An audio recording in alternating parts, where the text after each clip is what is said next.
Good morning, good afternoon, good evening. This is The Unstoppable Show and I am Jennifer Hardy. Thank you so much for joining us today. Today on The Unstoppable Podcast Show, I have Linda Davies Carr. Hello, Linda. How are you doing today? I'm great, Jen. Thanks ever so much for having me on this morning. Oh, of course. I'm delighted to have you here. I'm so excited to chat with you about so many awesome business-related things, which I can imagine is going to be fantastic for me, never mind the people that are out there listening today. So, Linda, you run the Master Fixer, and it's a business coaching company, isn't it? Yes, yeah, we are. And tell me what it is that you actually do. So how do you help, is it men and women? Or Mainly women, and I pitch myself and I help I help busy business owners get more clients, make more money, and sleep better at night. Which is what everyone wants to do. Absolutely. Absolutely. Okay, excellent. So talk to me a little bit about the beginnings of this business. Have you done this for a long time, or were you in a different career before? Okay, so I've been coaching businesses for about 30 years. I'm really, really old. And I've had a really big career in corporate. So the kind of roles I used to do on an interim basis were customer service director at Lloyd's, chief operating officer at Barclays, big jobs, 4,000 or 5,000 people that I managed. And my job, I was a turnaround expert. So I would go in and I would fix failing bits of the organizations. So I did that on a self-employed basis for about 12 years, I suppose. Yeah. I got lots of business qualifications, but I always came at it from a coaching perspective because I was there as the part of the leadership team. So I needed to leave the processes and the people in a better state when I left them than where they were when I got there, if that makes sense. Yeah, absolutely. So I did a couple of other things. I toyed with network marketing for about 5 or 6 years, and I got to the top 1% in the business. And I just decided, you know what, it wasn't for me. But it sets you up really, really well to help small business owners with their business challenges. So what I've done, is I've brought a hybrid of approach to supporting small businesses to get more clients, make more money, and sleep better at night. And I launched the Master Fixer Group in January 2017. Fantastic. And how has it been going since? Incredibly. Yeah, it's great. It's really great. I foolishly, when I set it up, I thought, you know what, I'll dip my toe in the water and see what happens. Yeah. I was networking, I was talking to some friends, and I coached all my girlfriends who had businesses, and they bought me lunch or bought me dinner, and kind of that was it. And a friend said, you know what, Linda, because you're straight talking, because you've got this huge background, actually, you know what, there's a business there. And I'm like, don't be so ridiculous. No one's going to pay me to do this. I love what I do, but no one's going to pay me to do it. So I dipped my toe in the water and thought, you know what, if I could have 10 clients by the end of 2017, that would be really nice. That would be really nice. And we had 10 clients in 10 weeks. And it just grew and grew from there. Absolutely. Well, I mean, what you're doing is completely invaluable because you, like you said, you've got so many different businesses that you've worked with in the past that, you know, you can be incredible for any kind of business. Yeah, that's what I'm finding now. And I'm not being falsely modest, but I didn't appreciate, I suppose, the skills that I'd picked up over the years and the stuff that I did intuitively and naturally. I mean, I did my MBA, my master's in business, in my middle 30s, when I was 36, I think. When my girls were really tiny, I was a single mum for 10 years to 2 gorgeous little girls. So when I did my MBA, I just split up with their father. I was just newly single, and I was doing my MBA, working full time, doing my MBA, and bringing up 2 little girls. So it just brought everything. It brought everything together. Absolutely. So even before that, going back again, like when you were younger, have you always had this in your blood, like this entrepreneurial kind of way of life, and or do you feel as if, you know, there was something else that maybe you wanted to do out with the corporate stuff as well? I wouldn't say I was always an entrepreneur. I think I've kind of grown into it, if that makes sense. I was the corporate girl, you know. I left school after A-levels in the UK, so I left school at 18. I went straight to work because it was the 80s. You could do anything. The world was your oyster, and we were encouraged to have it all. I had a place at university. I didn't want to go. I was fed up with my father telling me how much my education had cost him, and I wanted to earn some money for myself. So I got a training management program position. I was a training manager for Sainsbury's, which is a big food a big supermarket chain in the UK. Yeah. And I did that for about 18 months. It was the 80s. You got promoted really quickly. I bought my first house at 19. But everybody's always called me the fixer. It started at Brownie's, Girl Guides, and it's never went away. I love that. And now your entire business is wrapped around that, and that's your brand, and it's brilliant. It's so great.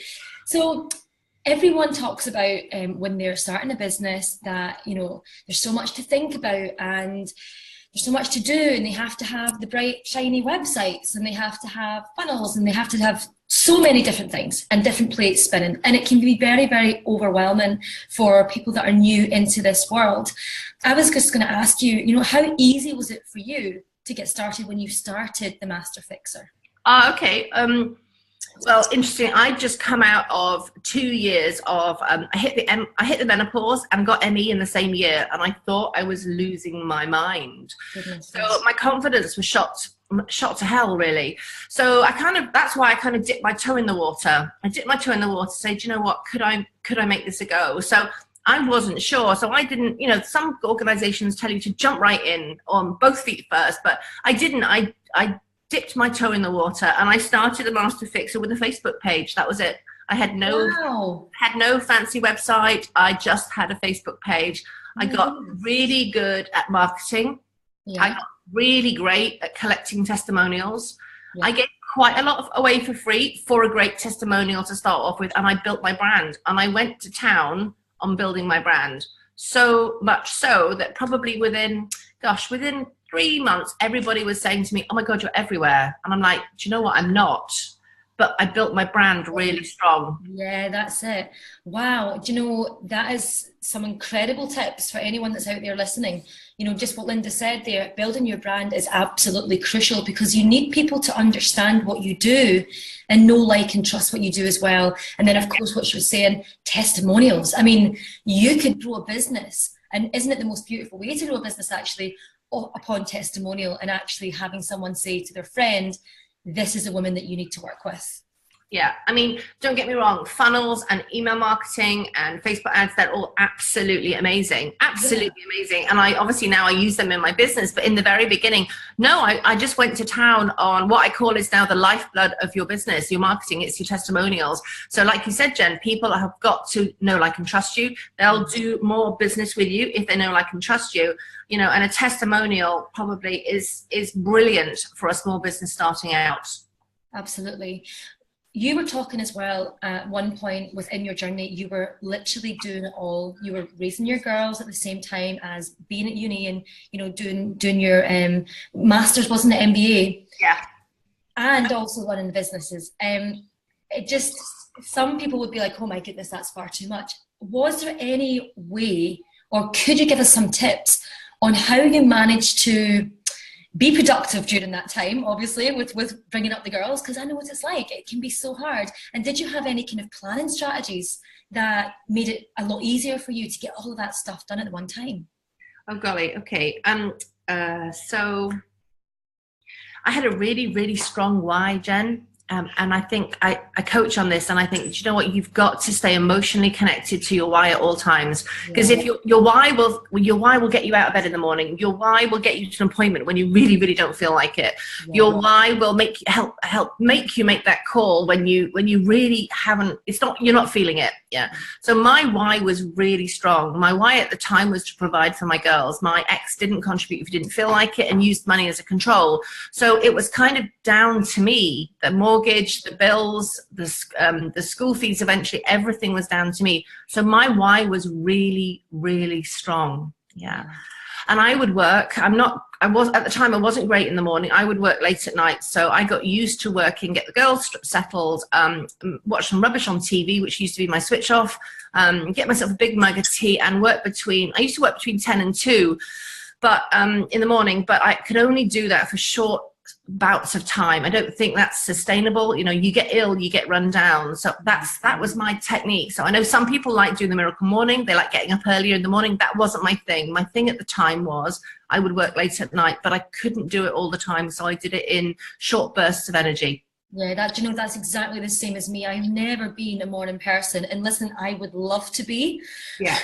I would probably have 10 times more done. Well, I would have 10 times more done if I was a morning person, but I'm like you. My working time was always during the night. But like you said, there has to be some give and take with that, because you do end up completely exhausted because your girls are still up at the same time. Yeah. And you feel like having, you know, a couple of extra hours in your bed, there's no chance for that. But I feel as if anyone that's listening out there today, you just need to make it work in those early days, don't you? Yeah, you really do. You need that momentum when you get, and you need a flipping plan. You know, most people start and they go, I know I've got this great business idea, or I've got this great energy, or everybody's gonna know what I want, or everybody's gonna want what I know, rather. But I think, do you know what? You need a plan. You need to do your due diligence. It's foolish just to start going. I mean, you wouldn't get in the car and just drive, would you? You'd know where you were going. Yeah. And it's about having an agile plan and being able to make sure that you tweak that plan as your journey changes. So do you work with not only people that are on the online space, and I take it you must work with product-based businesses too? Oh yeah, gosh, I'm really lucky. So I suppose because of the stuff that I've done in the past, I attract all sorts of people. I have quite a lot of men approaching me saying, I know that you say you work with women, but would you work with a guy? So I have half a dozen guys that I work with all over the world. And I have a lot of bricks and mortar businesses because I live in Bristol. You know, my home is in Bristol.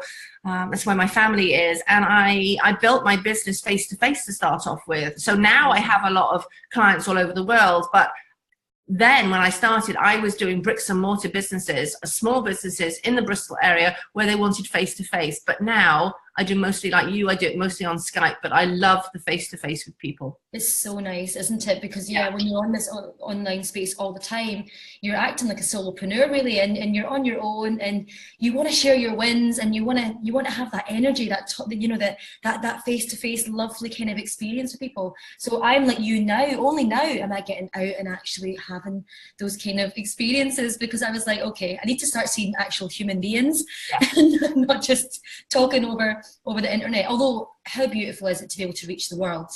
It really is.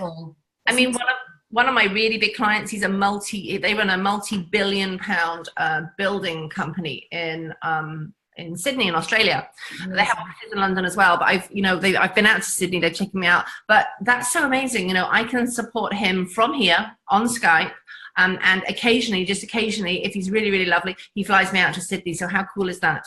That is incredible. I love it. It just excites me, this entire kind of just being able to have a global business from at the beginning for me, it was from my spare room. Like I didn't have an office or anything like that. So it's incredible, and it's very, very exciting for anyone that's coming up and looking into entrepreneurship. You know, you have got the world at your fingertips. You really do now. So tell me, when you are going through your, let's say, your strategies with the clients that come on board at first, what do you think are the most kind of important strategies for them? I know there's things like obviously pricing and the product and their social media and marketing. What's important, do you think, or what do you think is the most important things to get down first? Okay, so I would always start, when I do my strategy session, I start with a big A2 art pad and a load of Sharpies. Yes. And I say to them, I said, you know what, my job is to get under the skin of your business. So I'm going to ask all those awkward questions that your girlfriends wouldn't ask. Yeah, you don't want to let the answers go. No, absolutely. So I spend 3 hours when I do a strategy session understanding how they want to work, what their goals are, what their aspirations are, what their why is, and what their loose plan is. But here's the thing, but also what their goal is. And I ask the money question quite a lot. You know, everybody says they want to have a 10 grand month, but you know, what do they need to earn to eat?